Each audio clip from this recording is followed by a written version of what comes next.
What's up? What's up, everybody? Happy Sunday coming up from Miami. Today we have Rachael Mejia. All right. Rachel, what's up? How you doing? Good. How are you? I'm good. I'm good. Awesome. I'm glad that you are here. I'm glad that you had accepted this opportunity to come on my channel as we're going to be talking about some interesting topics. Yes. As I mentioned, when I shared your picture and who you are as far as description, I mentioned that this topic or the stuff that we're going to talk about is geared towards women, Yes. but obviously men and women or other men can come in as well. Look, my Uh, wife saying waving, my wife right there waving, saying hi. Hi. Tiana, awesome, awesome. So we're going to get started, but first I just want to say for everybody that's going to come into my this channel or this live um, or watch it later on, I hope you guys are edified and feel free to comment or anything of that nature. But it's going to be a good conversation. I'm actually excited for this conversation. And this conversation that we're going to have was birthed of a Facebook post that you wrote, and I'm going to read in a few. Yeah, I was hoping you would do that because I didn't have it handy. Awesome, awesome. So we get started. So let me just say, according to some of the descriptions that you gave me about yourself, and then we'll talk about them, to get more clarity or people want to know what do you mean by certain things and whatnot. So Rachel Mejia is a leader. Yes. She's an educator. Yep. She's a pioneer and a feminist. All right. Yes. So we are going to talk about these different descriptions of yourself along with other topics. As you guys see, the description on my channel is called Bussit Challenge. What is it? Financial stability and life experiences. Yeah. So you guys probably wonder, like, Bussit Challenge, what is that? Or why we're going to talk about that, and how does that mix in with financial stability and life experiences and whatnot? And we're gonna talk about it because it's very, very interesting. And I got to talk to you a little bit outside of this live before on the phone, and Hmm. it was a pretty good conversation. And I believe that a lot of women need to hear this that's coming out of your mouth soon. So welcome again, Rachel. So let me ask you this first. So we're almost a year into the pandemic, right? Hmm. Last March, COVID, well, COVID started before that, but the pandemic, the shutdown started in March. How have you and your family been doing, in the midst of all this? Yeah. It's been hard for a lot of people. We've been really fortunate. My husband's an essential worker, so he hasn't really had any sort of hours cut or loss of income from his 9 to 5.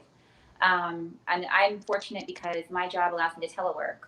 Hmm. So as far as income goes, we're still stable, thankfully. But I know the pandemic has hit a lot of people hard. Um, Loss of hours and income, loss of jobs. So it's been detrimental to a lot of people. Yeah, yeah, it's tough. I mean, for some people, it was an advantage. For some Mhm. people, it was a disadvantage. And to be honest, none of us are alone. I believe that we were all created to be relational with each other and never feel alone. Even if at times we do feel alone, but there's somebody on the other side of the world that's also going through what we're going through. We just sometimes don't know that, and we think we're the only ones until we meet somebody or read about somebody going through something. So I thank you for that, and I'm glad that you guys are okay. I don't know if you guys have had any scare of COVID and whatnot, but I'm pretty sure your kids are fine as well. Hmm. So that's awesome, and your husband, awesome, awesome, awesome, cool, cool. So Rachel, can you tell me more about the word leader? Why you describe yourself as a leader? I describe myself as a leader because it seems that I sometimes I don't start off in a leadership role, but it seems like I will progress to that role. It's something organic within me. I consider myself a leader. It's just a natural ability, and Mm, anywhere I go, I always rise to that position. yeah, that's awesome. What are your strengths when it comes to leadership? Mm. Um, I think my strengths would be the ability to incorporate others' opinions. Like, I'm not a dictator, you know. I think it's important to incorporate others' opinions into my leadership style. I'm firm. My leadership style, I would say, is firm, but it's fair. Mm, Um, and I think that would probably describe my style best: firm but fair. And yeah, I'm a natural born leader. I remember one time my manager was like, she's asking me about certain strengths that I had, and I said, well, I'm a natural born leader. And she said, wow, you said that with such confidence. I admire that. mm. I'm like, yeah, because I know it's true. I'm very self aware. I know my strengths and I know my weaknesses, and I'm not Yeah, afraid to confront either one. that's good. That's Mhm. good, and I pat you on the back for that. Mhm. That's really really good. And talking about leadership, right? Mhm. You have a couple of kids. I'm not gonna say the number unless you decide to say how many kids you have. I have four. Yeah. Okay, Yep. I have four. four I have, kids. yep, Mhm. 2, 12, 17, and 23. Wow, awesome, Wide awesome. spectrum, the full spectrum of ages there. Yes, yes. So that means you already know how to deal with each age or around that age bracket. You're experienced, And I homeschooled for over a decade. So homeschool. yeah, Wow, I'm wow, that's well aware of how to deal with all the different, problems that arise during that yeah, time. Mm-hmm. nice. So you being a leader, like how is it being a leader as a wife, as a mom of four children who not only are in different age group, but also you homeschooled? Mm-hmm. Like because I remember, we've been following each other on Facebook for even before I came to Miami. This Mm-hmm. was 4 years ago, a little bit over 4 years ago. And I remember, you're homeschooling and you were going to school at that time online, and I'm like, man, how does she do it? You know what I'm saying? Mm-hmm. Like a mother I mean, I don't know if all your kids were being homeschooled at that time. I know your 2-year-old wasn't here yet, Right. but still, like the hard work to be, a strong mother and being there for your children and taking that initiative of homeschooling. I don't know the reason why, so maybe you can talk about that of how you do that as a leader, as a mom, and why you chose to homeschool. Yeah, those are great questions, Manny. Um, why I chose to homeschool was, there was issues. It started with my son. Let me say that. So I started homeschooling him in the second grade. He had had issues in public school setting with bullying. He was kind of like, I'd say, an advanced child, and I think that made him a target. He was in gifted and talented classes in school, and it still wasn't really sufficient for him. Yeah. And so then I put him in a private Christian school thinking that would be better. And Mm, he was still bullied. And I just said, you know what, maybe we need to try another avenue. We've kind of exhausted the public and private school options. yeah. Maybe we can try homeschooling. It was a very large time commitment. I think that's also where leadership comes into play because I took the initiative. I made daily plans. I had us on a regimented schedule, and it worked for us. It's not for everybody. Like, you can't Mhm. delegate maybe, I don't know, 6 to 8 hours a day worth of time to it. It's not for you. So it's not for somebody that has a very demanding career or they Yeah. just want to dedicate that time to it. But it worked well for us. That's really good. That's really good. And and you, even though you, like you said, you're not a born leader, Mm-hmm. you are going through experiences as a mother, Mm-hmm. where or how does God play in all of this of your faith? Yeah. For me, it's just I feel like he never gives you more than you can handle. Hmm. And I feel like I've been entrusted with a lot of different things in my life, and I've overcome a lot of obstacles in my life. And I feel like for me, the things I've been through have only made me stronger. But he would not. Then I go back to he would not have given these things to me if he knew I couldn't handle them. I'm a good steward with what he's given me. Yeah, yeah, awesome, awesome. What about as a wife? What can you say that your husband? What is something that you love about your husband that you admire about him? As a husband towards you. Oh, there's so many things. Sean is a wonderful man. I would say the thing I really admire about him is he's a team player. Mm, He's not afraid to jump in there and get dirty if I need him. Like if I'm busy working late, I don't have to ask him. It's a given. He'll just start dinner. He'll just I'm in there starting dinner. I'm like, wow, I didn't have to even ask him. yeah, Kind of just like if he sees a need, he fulfills that need for me, and it's such a blessing. I can't even tell you how much that means to me. That's awesome. That's awesome. So you know how we have, you know how when a father has a daughter, and you know that's daddy's little girl. Mm-hmm. Is that true for your baby? Because you know, I mean, it's not always like that, but sometimes the baby will gravitate to the mother or more to the father, or depending on the age. You know, at this age, you just for some reason started gravitating to this, you know, mother to the mother or father. When it comes to you and your husband, your youngest child, who does she gravitate more to? Well, I would say definitely him. I would say she's a daddy's girl. She always like wants her to hold him constantly. Wants her to hold. Wants to be held constantly. And when he doesn't hold her, then she starts to throw a fit. About it. She'll always play, watch her shows with them. They watch like Tom and Jerry together. Like, I'm just glad that I say that, but he's definitely. It's brought out a very soft side of him. Mm-hmm. He's like an alpha male, very masculine, and so I see that soft side of him that she brings out, and it's really nice. That's awesome. That's awesome. Speaking of Tom and Jerry, there's a movie of Tom and Jerry that's coming out soon. I don't know if you heard about it. Hey, yeah, I heard that. I was like, okay, I'm maybe, very right? excited. I'm excited for that because I definitely that's a childhood cartoon for me.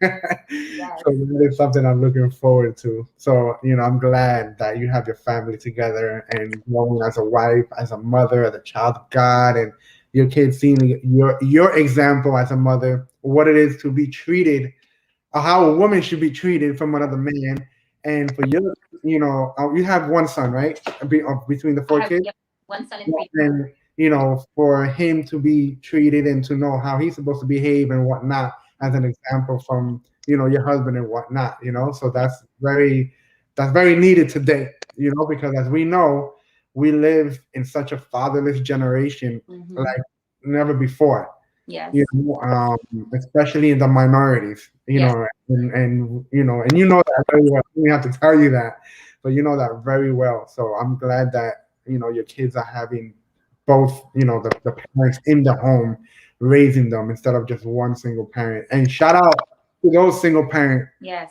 you know, that does the double work. You know what I'm saying? The hard work and yes. pull through no matter what happens. You know, so shout out to you, single parents as well. So let's talk about education. Mm-hmm. Talk to me about education. Where did you go to school? What did you study? Because I know you are an educator. I know that you love studying. You write papers, and I remember those days 4 years ago, and you were talking about it on Facebook and how hard it was, but you were pushing through it. You know, so talk to us about that. Wow. Okay, so I started out educationally. I actually wanted to be a doctor, so I started out as a biology student, pre med. And then I progressed into eventually. What happened was I had a, high risk pregnancy with my second child, and it forced Mhm. me to go on bed rest with her. So I had to discontinue school for a bit. And then when I continued school, I picked up nursing. Okay. And yeah, so I started to do nursing, and then I kind of had like an epiphany. Mhm. Got into nursing school, and I said, you know what, I don't want to do this. I have a lot of respect for the healthcare profession, but I more so like to be an administrative background is what I found out, and not necessarily like hands-on patient wise, Yeah. clinical part of it. So I said, I respect the profession of nursing, but it's just not for me. Um, so then at that time, I decided I'm going to go get my Bachelor of Science. So I decided, Mhm. actually, I went to Oral Roberts and I got my Bachelor of Science in Theology. Okay. So yeah, I did that. And then that was in 2016. And then in 2019, I took an accelerated master's degree, actually, in Um, health administration from Louisiana State University, Shreveport. nice. Nice. Wow. I was accepted into a doctoral program, but I have not. I'm still kind of on the fence about it, just because the ROI is not really where I need it to be. Yeah. I have to kind of weigh my pros and cons with that, but we'll see. I'm always changing my mind, so we'll see. Hey, at the end of the listen, it doesn't matter how old you are, like something can change based on Mhm. whatever interest you have, a new interest, maybe that's something that you deeply have compassion for, or something that you saw that really disturbed you and you just want to go into that field. Mhm. Like, I mean, God knows what he does, right? Mhm. The good thing about you is that you didn't stay stagnant. Like you were always, you know, at least from what I've seen and known, you know, you were always up and moving and you know thinking and what you're gonna do, what you want to do. Like you were just not. gonna stay stagnant. You are confident. You know what you want to do, even if that career was to change, and that's okay, Yep. because sometimes you go into a career, you work in a job, and you probably thought it was gonna be like this or like that, and you just I'm not feeling it, and it's okay. There's nothing wrong with going somewhere and you thought it was gonna be this way, and then it doesn't work out, and you just rather do something else. That's life. That's life. So that's really good that you continue and you didn't. Who knows? I don't know if you did get discouraged. You didn't for like 2 seconds, but the point is that you kept moving forward, and that's what counts. And education is very important. And I know that school or college is not for everybody. Mm-hmm. I know that we have, or not, but I say we as Americans, or coming from our parents that were born in a different country, bought in the lie that college is the only way to success. College is the only way to get education. I'm not against college. If people want to go to school, go ahead, do it. But there's other ways to be successful. You know what I'm saying? Like, go to trade school. Yep. Start your own business or whatever the case may be. There's many different ways. Me, I don't like college. I don't like school, period. I think it has to do with just growing up, with me being my self-confident, my confidence level was low, and self-esteem was low, and just never did good academically. But I do want to go to seminary. That's one thing I would love to go to, later on the road as we pay off debt, as you already know the journey that my wife and I are in. So I encourage people, go to school if that's your desire, and make sure that you don't go to school because of status, or you want to go to Ivy League because it's an Ivy League. Like, don't go broke for Yeah. paper, because the bank statement ain't gonna look at your paper when you're trying to own a house, and we're gonna talk about that too. Yes. Awesome. So let's talk about Pioneer. Yes. Why Pioneer? So this is an interesting one.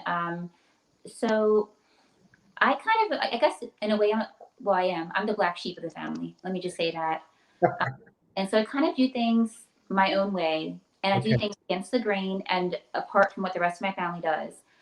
So I consider myself to be a pioneer, and I'm very confident with saying that because I was the first person in my family to get a master's degree.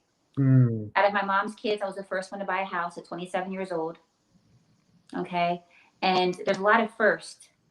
I just, I'm not afraid to kind of break the mold, I guess. yeah. So that makes me a pioneer. I'm like a person that's, right, a trailblazer, Mm, just doing things different from everybody else, breaking generational curses. yeah. That's awesome. That's Hmm. awesome. That's really good. That's really good. I know that being the black sheep of the family. I mean, I can't relate, but I'm pretty sure it was difficult. How many siblings do you have? Oh boy. Okay. So I have to count them. I have five sisters and four brothers. But the Oh, thing is, my mom and dad were married prior to each other. So my siblings are like half siblings, and I didn't grow up in the same household with a lot of them. So I have two full-blooded siblings, my sisters, that I grew up mhm. with all the time. Yeah. Yeah, Wow. but I love all my siblings. I'm not really close to a lot of them, but I have love for them. Got it. Got it. Mhm. Man. And where were you like born? Where did you grow I'm a up? Baltimore girl. Say Oh it yeah, again. Baltimore, Baltimore. Oh, okay. Yeah, I'm a Baltimore girl through and through. Oh Got, yes. got it. And what's your ethnic background? Okay, that's kind of confusing. So like when I grew up, my dad was always like, "Oh, we're Cherokee Indian, we're Cherokee Indian," and my mom is. I always thought she was Caucasian. So I did the Ancestry.com thing, Mhm. the DNA test, and it's kind of unnerving. So my dad was always very adamant. Oh, I went to Native American school in North Carolina. Like all my family is like is Native American and a little bit of Irish or whatever. So we did the DNA or the Yeah. Ancestry.com thing, and it comes back that my mom is like, I don't know, she's not entirely white. Um, Mm. my dad, he must not be entirely white either because I have a very small little bit of African American in me actually. Right by Nigeria, it's a small. I think it's is it Benin Togo? Really? Yeah, Western Africa. Wow. Yeah. And then I have it's English, French. Um, I think there's actually some East India from India. Mm-hmm. I'm like basically I'm a mutt. I'm a hodgepodge of different things. But Wow. yeah, so I'm not 100% Caucasian. I'm just Rachel. Wow. That's crazy. Yeah, I mean, I asked that because I never knew. I Yeah, just nobody knows. They don't know what I am. They don't know exactly. if I'm So Italian or Hispanic. I've always said like she she Caucasian. Yeah, they don't know what I am. Like honestly, they don't know what I am. I just am me. That's what I always say. Yeah. Awesome. Awesome. Yeah, I don't know when, but I want to take a DNA test with my Oh, wife. I it's know. very enlightening. Yeah. I mean, I'm my ethnic background is Dominican Republic, but I know I'm gonna have a Mhm. mix of Spaniard Oh yes. with probably some French, probably some Hmm. Middle Eastern as well, and African, of course. I want to see what like the percentages of where the highest is from. My family we're like well, the skin color that I am pretty much that's where we are. So and it's very common for Dominicans to say, "Oh, I'm not black," just because Hmm. your skin color That's the ain't black thing. doesn't mean anything. Husband, as you know, is Dominican. Yeah, My ex-husband yeah, was, and he did not like that. He would say, I would say, Dominicans are, they have black in them. And he's like, no, I'm not black. I'm like, no, you are. You are. It's okay. You just speak Spanish. It is exactly. what it is. Yeah, yeah. I don't know what it is. Like, there's a lot of probably issues when it comes to that, and knowing the history and Haiti and all these Africans and all that kind of stuff. So Yeah. and being shipped to Louisiana, and we're all a mutt in many ways. Yeah. Because at one point, obviously during the time of what was it during the time of during Hitler's time? I think there was a few people a lot of people that actually moved to Dominican Republic. There was also people from the Middle East moving to DR. A lot of Chinese also. So you have a mix of so many different things. There's a chef in Miami, but I think he moved to New York or something.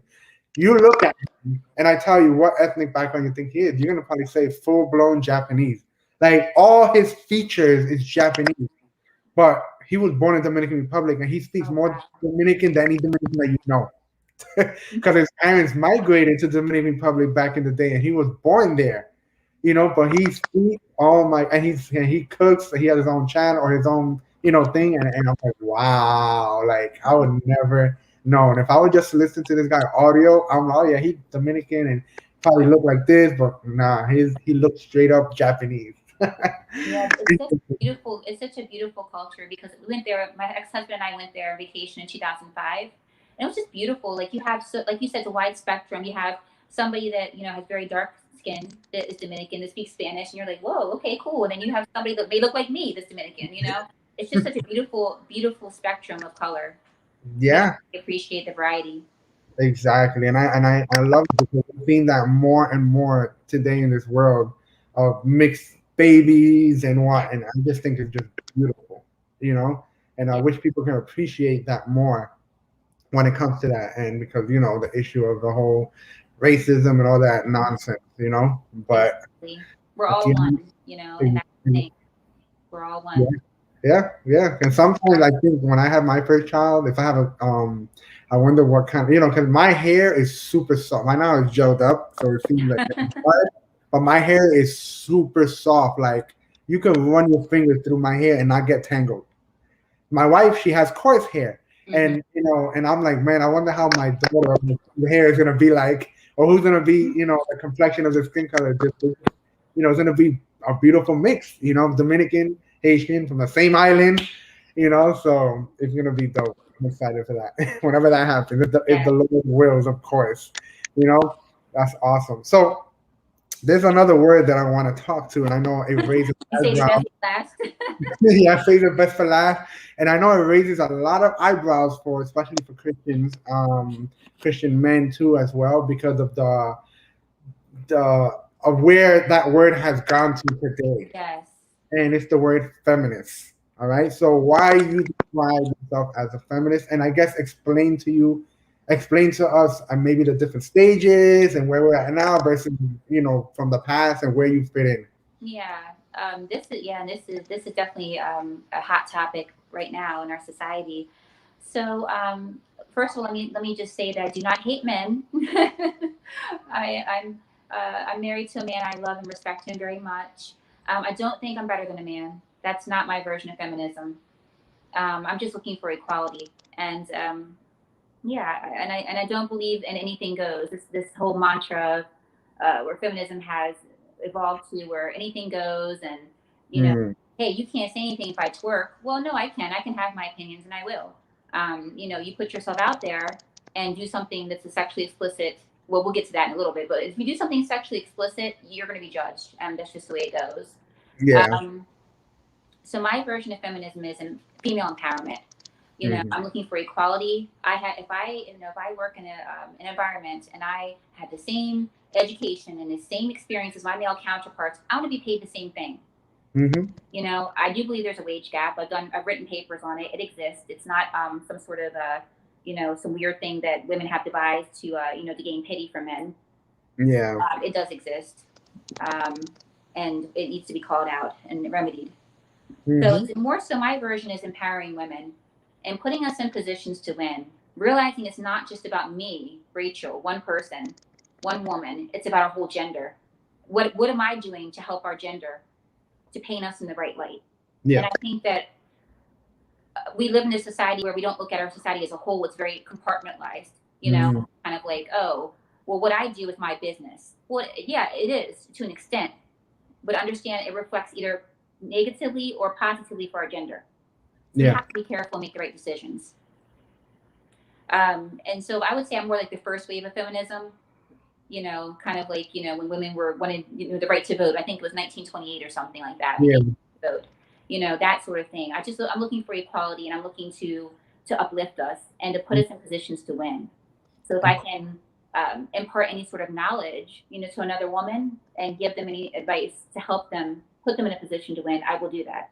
And I'm not afraid to speak out, obviously, and ruffle the feathers along the way. Trust me, I know you're not afraid to speak out. People's feelings was gonna get hurt, but you know what?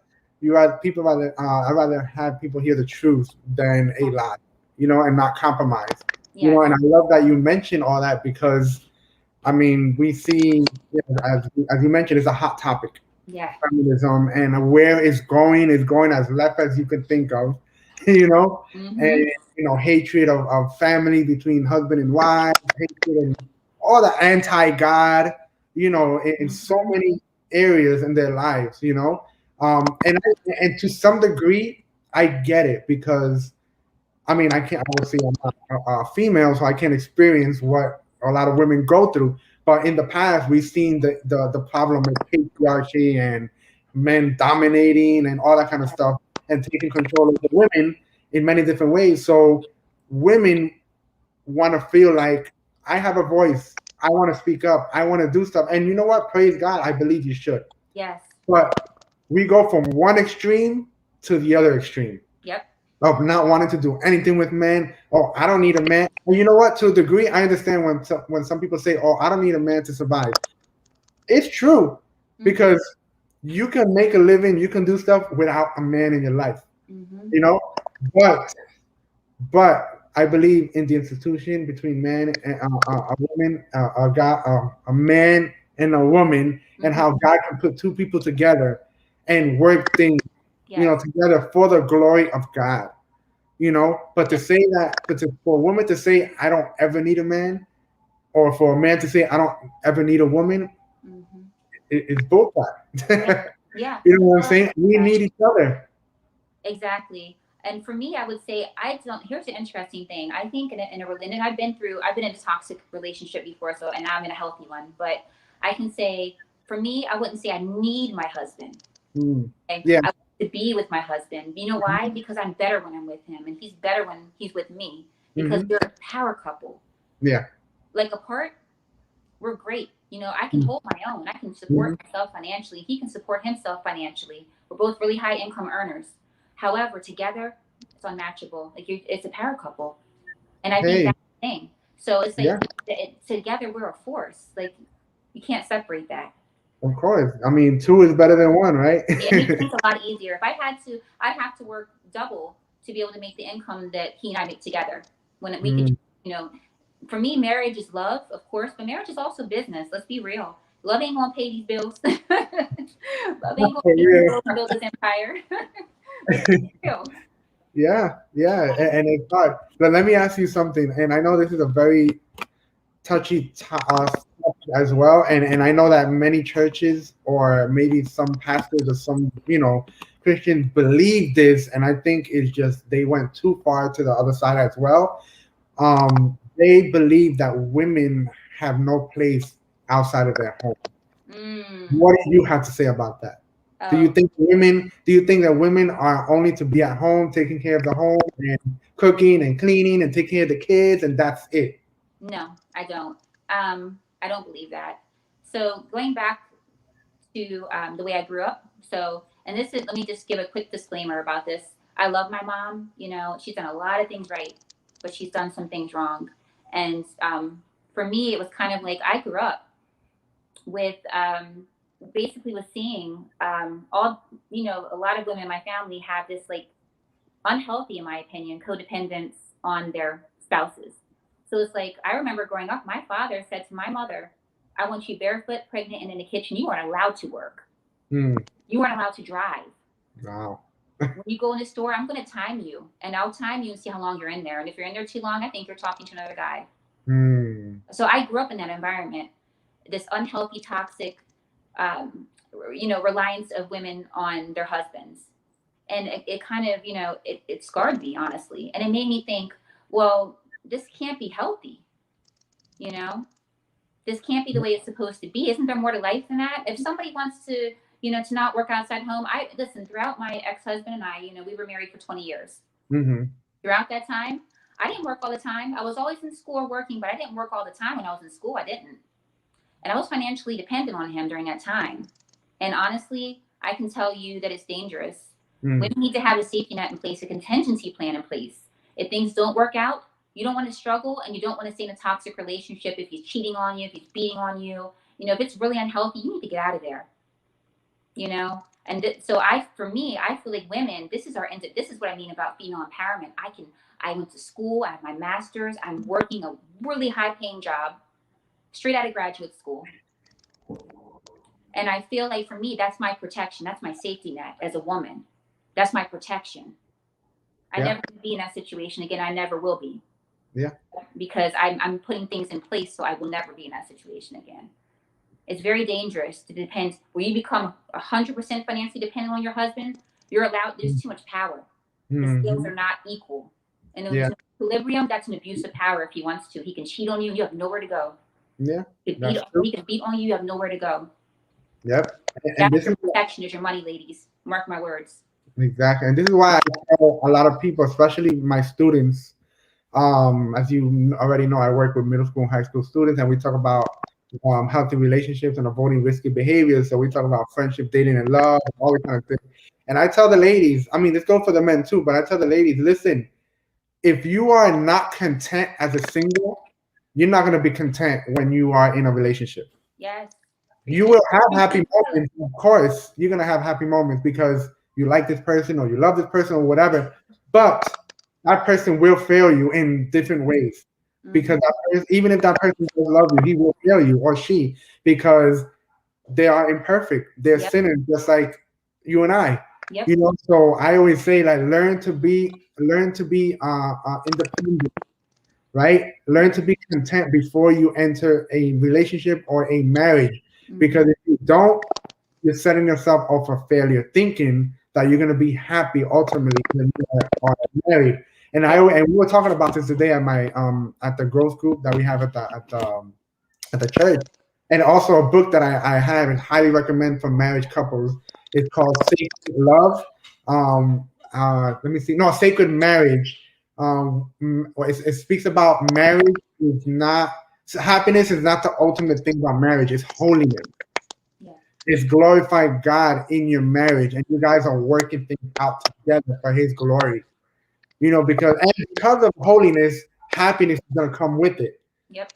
But of course, there's gonna be moments of sadness, moments of probably anger or whatever. So I always tell them, be content as a single.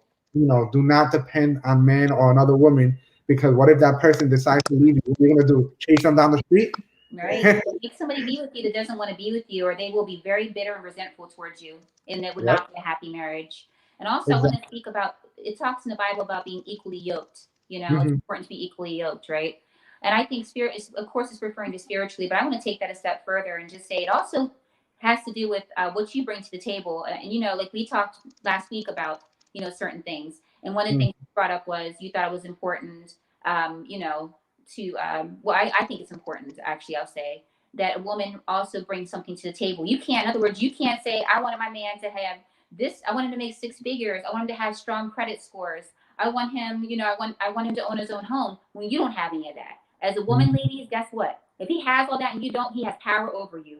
Be equally yoked financially. I can come to the table and say, hey, you have this and this, but I can match you. Yeah. Try to match your mate, because I'm telling you, if you don't, it causes problems, and that's just personal experience. Yeah, yeah. So talking about the finances part, before we get into the other part that I want to mention, but talk to us about the importance. Forget about you being a wife, forget about husband or in a relationship. As a human being, Mm-hmm. the importance of being financially stable. Because as you know, I always say this almost everywhere I go, but my wife and I started off our marriage with $67,000 in debt combined. Today, 2 years later, we only have 34K left. That's awesome. And that's because of the hard work that we put in, and I'm going to say it again. I work 9 to 5. She works as a teacher, and I work Uber. I do Uber and Lyft after work 4 days a week. So I don't have a life during the weekdays. Mm-hmm. But you know what? But it's okay because I'm sacrificing now so I can have a life later on. Yes. You know what I'm saying? And even though we are still in debt and we have a negative net worth, but I'm working towards getting out of that. And God has been, gracious, and He amazed of how far we have gotten. Because most couples can't even do what we do, not because we're better. I didn't have financial literacy when I was growing up. My parents didn't teach me that for whatever reason. But they were responsible. They were very responsible. But I don't know if they knew all this financial literacy stuff. And I only learned this a few years ago. And I Mm-hmm. put into practice what I learned from different people like Dave Ramsey or different other financial experts or couples and whatnot, reading books, listening to probably sermons or YouTube videos. Like, if it wasn't for all that and me actually taking a step of faith and sacrificing, I would still be in a hole. Mm-hmm. But I decided, I'm like, you know what? I can't live like this anymore. I Yeah. want to have, I also wanna have kids. I mean, I can have kids now. There's nothing morally wrong to have kids and be in debt, but I'd rather have kids later on. At least, when we're debt free. Mm-hmm. So talk to us about the importance of being financially stable. Oh wow. Well, for me. It was life changing. I mean, I got married at 17. I had my first child at 17 with my ex husband, and we didn't. I think I think when we started out, I think he made $17,000 a year, or Wow. something crazy like that. It was 1990, 1996 when we started dating, and 1997 when we got married. Hmm. Um, yeah, yeah. And back then, that still wasn't a lot of money. And so I think that what happened was, like you said, and like many people, particularly in minorities, we're not really told about credit and about saving, about investing, and the importance of it. So, when you're 17, 18, 19 years old and you get an offer for a credit card in the mail, you're like, wow, it's free money. Yeah. Little do we know that that interest rate's going to hit you when you max it out. So it got to the point where I was 19 years old and I had 30 credit cards maxed out. Oh my 30. gosh. So I was obviously not financially stable, and it took me years and years. My credit score now is very good, but my lowest point, my credit score is like a 440. Wow. If you know the FICO system, then it goes to 850. Hmm. So that's pretty bad. Very. Bad, right? So it took me years to get out of debt. I still have a couple of credit cards, but I'm proud to say that and actually I kind of had to derail my initial plan. So I initially planned off to have all my credit cards paid off by the end of this month. However, and you know this, Manny, I'm in the process of buying our riverfront vacation home. Mhm. And so I needed to kind of put that on hold a little bit, postpone it until that's done because I have to put 10% down payment.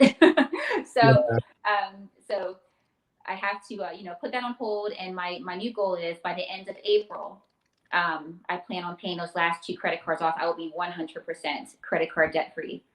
Just nice. last year, I paid off $20,000 in credit card debt. Wow. And Wow. I put 3.5% down on the house, on this custom house that we're in right now. And I have another 10%, and I got five figures in my checking account. Ladies, that's what I'm saying. Get Wow. your bag. That's right. That's Yeah. right. That's a big deal. I know it's gonna be a relief when you get rid of when you pay off those credit cards because Mm-hmm. last year, as I mentioned in the very beginning, when I asked you about how's your family, been doing since the pandemic, and a lot of people, lost their jobs and whatnot. But for my wife and I, we actually were blessed financially. I Mm-hmm. mean, we were working from home for 3 months, which we didn't have to travel 40 minutes every day to work. She didn't have to travel either, so we were spending no money on gas, no miles. I did stop doing Uber for the first 3 months because everything was just brand new. What was gonna happen? And you know what? I'm not gonna get in the car. I don't want people in my car, so I'll just wait. But Yeah. we were able to save a lot of money to use it on debt, plus the stimulus check, plus some raises. Like wow, and we took advantage. We did not do what many people do or did, which was buying unnecessary stuff, Yep. being materialistic instead of taking care of the more important things. And we paid off three credit cards, and that's it. We don't have credit cards. That's awesome. We paid it off. I paid off my student loan. We paid off my car. We have two cars. We paid off my car. Mm-hmm. My car that I could have paid off in 4 years, I did it in a year and 7 months. That's dedication, and honestly, a lot of other people could do that if they discipline themselves. It's all Yeah, about discipline and having a plan and executing the plan. of You know. course. Of course, it's all discipline. And I don't know, I think you liked my post, and I recently said that an unwritten plan is a plan that soon vanishes away. Yes. Because many times we have plans and we just have it in our minds. Mm-hmm. But with the busyness of our lives, we Mm-hmm. tend to forget it, and then it's like, oh snap, where did my plans go? But when we start writing things down and have something visual, that kind of keeps us accountable. And we look at it, oh man, I need to get honest. I need to do this. I need to do that. And that's what we've been doing. Yes. And financial little stability is super, super important. And the resources are out there. Mm-hmm. Resources are out there. A lot of people are just scared. They don't know where to start, or some people are just ignorant, and some people they just want to keep spending or wasting money on unnecessary things to impress people who are broke. Yeah. My you know, and rather there's assets and liabilities. I always say whenever it's a liability, if it's something I want, and I like nice things. I'm not one to sit here and act like I like to wear rags or not listen, you have luxury bougie. I've cars. been looking at I your have stuff. sport You cars, bougie, but especially the I want glasses. the last one in cash. But you know what I always say, and this is really important. This is really the mantra of my life. If I can't afford to buy it in cash, I can't afford it. Uh, that listen, if everybody can grasp that, they would not be in the hole that they're in. And it seems something so simple, but we just bought it. Do you remember? We were talking about this the other day. Do you remember um, layaway? Mm-hmm. And I always laugh at this because I feel I can't believe I did this. But hey, I didn't have to use a credit card. So back in 2012 or 13, after my father passed away, you know, I wanted to buy a dog, just to bring a dog home, and for us, from mom and I put this dog on layaway. I never heard the such thing, but I put this dog on layaway. But I was paying it. It was I was paying it little by little. I didn't have to use a credit card, but credit card companies are smart, right? They saw that was layaway, and no, now all these credit cards come and this is boom. All you gotta do is swipe it and have it right away. Yeah. So that's how they get us. You know what I'm saying? They're like hunters. They're predators, and Yes. they know who to target. They target the most young people. Why? because they know that young people don't have the money, especially college students, Hmm. and they know that they're going to be irresponsible and they're not going to pay it back right away. You know what it is too, Manny? I was just thinking about this. It's all they're also banking on the fact that we as parents are not going to instill financial literacy in our children. It's very important, and that's another thing I want to stress too. Not only female empowerment, but also teaching our children. Like Mhm. I just held a financial literacy seminar with my children about a month ago, and I took every single thing, every single gem of knowledge I had, and I crammed it into about an hour and a half. And I just kept dropping gems on them. Let me tell you about credit. Let me tell you about investing. Let me tell you about real estate. Let me tell you about this multiple streams of income. And I just dropped some gems on them, and I mean it was great. Like Yeah, I hope that they really did take what I said to heart and will apply it. yeah, yeah. It's so true. I have to repost that. If you can't buy it in cash, you can afford it. And and I always say this not to brag, but I say this because there's a possibility to do it a better way. Everything that we own in this apartment that my wife and I live, from this big bookshelf that you see, as you see how high it is, you know, from our sofas, from our TV, from our our bed, everything that we have in here, except for this Mac that I did use a credit card prior to all this mindset. We paid in cash or the debit. Same here. You know what I'm saying? We waited. We know, first of all, a TV, we can last a long time without a TV. So we don't need to go buy a TV and use our credit cards. We can wait. You know Mm-hmm. what I'm saying? We can wait to buy this table. We can wait to buy that. Like just think, like let's think smarter. Yes. Okay, instead of having the mentality of a microwave where Mm-hmm. you heat it up in 1 minute and your food is ready, how about think smarter so you don't get in debt. You want to buy $800. Okay, 800 divided by, let's say you want to get it in 5 months or in 4 months. Divide it, and you're gonna see how much you have to put down in 4 months in order for you to get it, instead of getting it in debt for something like that. And also paying more for it, because not only are you getting in debt, you have to remember that $300 table, once you add interest on it, it takes you 1,000 years to pay it off, right? Woo! You're going to be paying a lot more than $300 for that table. That's how they make their money. It's all a gimmick. It's Of all course, it's all a gimmick. That's what it is. of So course, discipline, and then not only that, when you wait, like we talked about, when you wait for something, right, you cherish it so much more. And I appreciate yeah. my home. It took a year to build our home, and I was Mm. I was going through it saying maybe I'm making a mistake or it's taking too long, But then you know what? When I'm in here, I appreciate it. I thank God for this house because it was a lot. It was a labor of love to get this house in a lot of different ways. Trust me. And to Wow. put the furniture in there, like I said, I bought everything in cash, and I See? appreciate it so much because I was That's able to discipline myself to save and to do things wisely. mhm. Yeah, yeah, and I'm telling you, like there is freedom when it comes to that when you do it the right way. And that just open doors in so many areas in your life when you're financially stable. Versus using a credit card to go to vacation, to go here. And I know that some people use credit cards for those who are responsible. They use it for the points or whatever, Mm-hmm. or maybe if they're in business and they use their business card and they get free. But generally speaking, like most people aren't doing that. Do you know that, Rachel, right now, student loan in America is $1.7 trillion? I can believe it. Trillion, not billion, $1 trillion. And then right under it is I think it's credit cards or car loan. It's over $1.2 trillion. So somebody's making money off of us, Manny. Somebody's Yo, making your money. yeah, yeah, and listen, and you know what? I'm not a math person at all. I hate math. You talk to me about percentages and this and that, like you're gonna lose me. But this is basic stuff. Yeah. I didn't have to go to college to learn what I'm doing. Like Dave Ramsey said, personal finance is 20% knowledge and 80% behavior. Mm-hmm. Because there are people making 6 figures and still broke. Yep. There are doctors that are making so much money, but they're broke. Their house is broke. Why? Because first of all, a lot of taxes are being taken away from them. And just because you make a lot of money doesn't mean you're gonna spend a lot of money on a house or whatever the case may be. Then you'll be broke.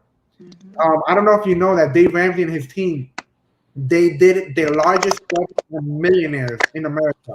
And the category of people that suck with money or are broke or are very bad with money are I think number two is doctors, Mm.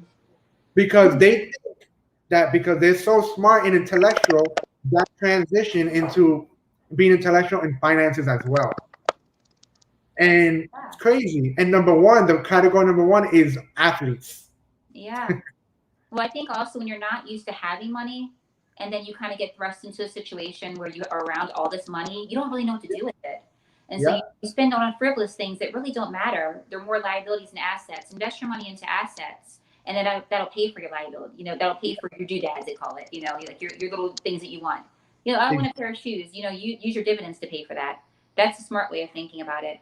of course, of Mm-hmm. course. And then and then they mentioned that the number one, the category that's on top of those who has a net worth of $1 million, at least in the 401k. Guess who it is? Teachers. Really? Oh, Why? okay. Because they spent a long time. Teachers don't get a lot of money, but they spent a long time putting money away in the 401k or Roth IRAs or whatever you want to call it. And over time that just builds, and they have the $1 million. But most people aren't doing that. You know what I'm saying? Most people are not investing. A lot of people don't know what to start or where to start, but the resources are out there. We just need to like break out of that fear and find somebody who's legit. You Mm-hmm. know, and with all this mindset, which is my next question or the next topic that I want to talk about, and it goes based Mm-hmm. on your Facebook post, Yes. which when I read it, I'm like, yo, this is, even though I had a question because I kind of didn't understand some things, and I had to look it up, and I was like, oh my gosh, I can't believe my eyes just saw this. Like, why? So I'm gonna read what Oh, yes, please do. you wrote on February 2nd. You wrote, someone needs to start a good credit challenge or a deed accumulation challenge. I'm sorry to say, but these Busset and Silhouette challenge, I don't know if I said it right, challenges are pointless and further objectify women. Can we do a challenge with some substance, please? One that doesn't exploit ourselves and feed into the lie that all we have to offer is our bodies. But y'all ain't ready for that conversation. And I So caught a lot of grief from that post. yes, But I so don't regret writing it. I will do it over again. I so will I do can it ask. over. I will do it over again. So I commented asking what is an accumulation challenge, and then explained it and whatnot. And Just anything positive that paints us. Why do we have to objectify ourselves so men can gawk at us? Is it really what do we think the outcome of that is going to be for our gender? If we're trying to gain equality with men, this is not the way to do it by twerking, ladies. It's by putting yourself in positions of power, by getting yeah, the education, by starting the businesses, by building your credit score, by buying property. These are how we paint ourselves in positions to win. yeah, Not by twerking. That does nothing. What's the point? What do yeah, you think you're going to gain from it? All we're doing is we work so hard to get equality, and all you're doing is doing something inferior. It sets us back, is what I'm saying. It sets yeah, our gender back. It's embarrassing. I'm embarrassed. yeah, yeah. And I agree with you. And you know what it is too? A lot of it is false advertisement. You know what I'm saying? Mm-hmm. We got these different rappers like City Girls. I don't know if you heard of them. They're from Miami. You got Cardi B. You got, and even the men too. But since we're talking Right. about the women, yeah, we got all these celebrities who are influencing these young girls, and then these young girls are doing exactly what these celebrities are doing. We got these Instagram models who are showing off all their goodies, and half of them are not even real, to be honest with you. Yes. Fake bodies, fake lips, fake butt, fake everything. Fake But everything. it's so sad that these girls, they feel that they're not pretty enough, Mm-hmm. that they're not secure enough because they don't have the millions of followers that these Instagram models have. Who a lot of them are actually transsexuals and they just don't even know. Mm-hmm. You know what I'm saying? They're not getting all the likes that they get. They don't have the clothes. They don't have the big breasts. They don't have any of that compared to them. So they want to be like that. They want to follow what the world has. Like, what do you have to say with all of that? Because to be honest, that's just selling yourself. You know what I'm saying? Yes. You women are always talking about we need to thrive. We want to be better. But then again, you're just showing off your bodies, and then look what's happening. Mm-hmm. Oh, there's so much to say. I don't even know where to start. This is a subject that's close to my heart. Because I have three daughters. And I have a 17-year-old. Hmm. I think that first of all, you can't look for validation. I can listen. I post positive things all day long. I barely get any likes on them. I still post them because I'm not posting them for that. I'm posting them so that way I can maybe educate. If I can educate one person through my life experiences and things I've done wrong, and I've done a lot wrong, okay, but I've learned, and that's the thing. It's all about evolving, right? We're evolving as people. So if I can post something positive and it touches one person and makes them think about things before they do it, I've done my job. I don't have to have 100 likes or 1,000 likes. Exactly. You know, and I don't need to. I'm not doing it for that reason. So I think that you have to be comfortable enough in yourself and secure enough in yourself to stand for what you believe in and what you're writing and what you're doing. As far as women, posting things, they're just doing it for attention. Let's be honest. And I'll be very clear. And I talked to my husband about this. He said, nobody will cuff. Nobody's going to want to wife a woman where every man can see. Nothing's sacred. What's sacred anymore? Hmm. That's some truth for you to swallow, women. If you want a man to respect you, I'm sorry, you got to give him something to respect because a man's going to treat you how you present yourself 99.9% of the time. Wow. If you want a man to look at you for more than your body, you got to give him more. You got to show him that you have more to offer than that. You got to show him that you're intelligent, that you're educated, and we are. We're so women have so much more to offer than our bodies. That's Yeah. nothing. That's nothing. And then guess what? All that stuff, all that silicone they're putting in there, it's gonna fall. It's gonna sag anyway over years. And then if all you have is your body, you're empty. You're empty. You don't have anything of substance to offer. That's Yeah. nothing. It doesn't do anything. Wow. So that's just what I want to say too. Like we have to, if we as women, if we want to be respected by men, and we're demanding respect and we're demanding equality, why are we? Where's the challenges for men that are subjecting themselves and being sexual objects? I don't see men doing these challenges. Who are the benefiters, guys? Men. So Yeah. why are we doing these challenges for men to pay attention to us? Where are the challenges for men doing it for us? They don't do it because they don't paint themselves as sexual objects. We do, and we need to stop it. Yeah. And that's Wow. like, and that's real. I mean, like I'm 100% honest with what I'm saying. If we as women want men to respect us, we have to give them something to respect. Period. Yeah. How can anybody logically argue with that? But they try, but they won't win. They can try. Yeah. But if you're not going to meet me logically, if you're basing it on emotion, then already you've lost your argument with me. Of course. You can't argue with truth. You can argue with truth. You're just not gonna win. There you go. You're just not gonna win. And you think you won because you came off with an attitude, whatever. But that doesn't change the fact that what you're saying is true. And I'm glad that you are saying that, and it's not coming from me because even though I agree with what you're saying, but most men like myself, if we were the ones saying all this, oh, they're gonna come after me. But this is coming from you, another woman Yep. who knows her value. And again, we're not shaming the women because Rachel said it. She had a past too. She got married at a young age. She made mistakes too. She learned it. And for the women ahead, sometimes or many times you do not have to learn from your own experience. Yeah. There are things that you can learn from other people's experience. You know what I'm saying? Yeah. So we don't have to go through that route because I already saw what that person went through. So I'm not gonna make that decision. And that's how we have to look at things versus looking at the other way around. And then now you're gonna have to stop and go through all these issues. And you know what? And I want to bring this up because I am a believer and believer in Christ, and what I talk about has a biblical worldview. But insecurity is the main issue of all this. A Christless heart is the result of all this sin. And for those that have major insecurities or any insecurities at all, Christ is the answer. He is the only one that can give us a new heart. He's the only one that can give us a secure life. And let's be real. Even though financial stability is very important, finances will not secure you when you die. Mm-hmm. Because your money, your property, all that is going to stay in here. We can only be 100% secure in Christ only. Everything else will vanish away. Like Solomon said, everything is vanity. Everything that I did here on this earth. Not to say that we shouldn't work hard and that we shouldn't build a new home from scratch or get a second vacation home, a vacation home. Not that we shouldn't. Why not? God gave us this earth so we can enjoy it. Mm-hmm. But if we toil and work hard just to do all of that without God, then we wasted our time. Yep. The Bible is very clear that the chief end of man is to glorify Him and no one else. Not for ourselves, not for our kids, not for our our husband or wives or whatever. We do it to glorify Him.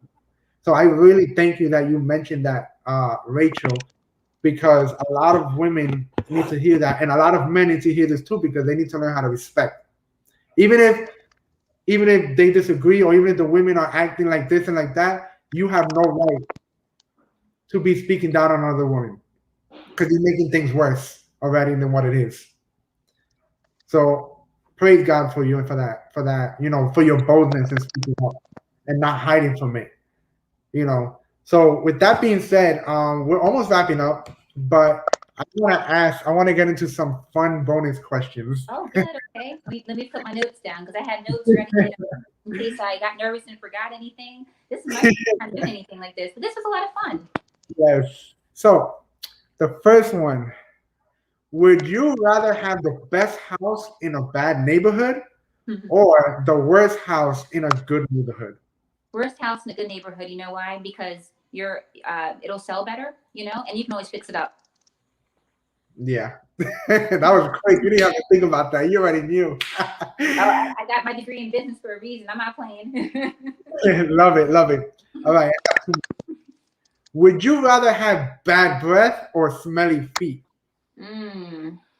I would think probably smelly feet because they say if you have I think it's halitosis, if I remember correctly from my nursing school days, that it couldn't be indicative of health concerns like inside your body. So I think yeah, I'll put some baby powder on them. They'll be all right. Awesome, awesome. All right, next bonus question. Oh man, and I know you can probably relate because we both are from the north, and we experience snow and rain, and you probably experienced this. What I'm going to mention.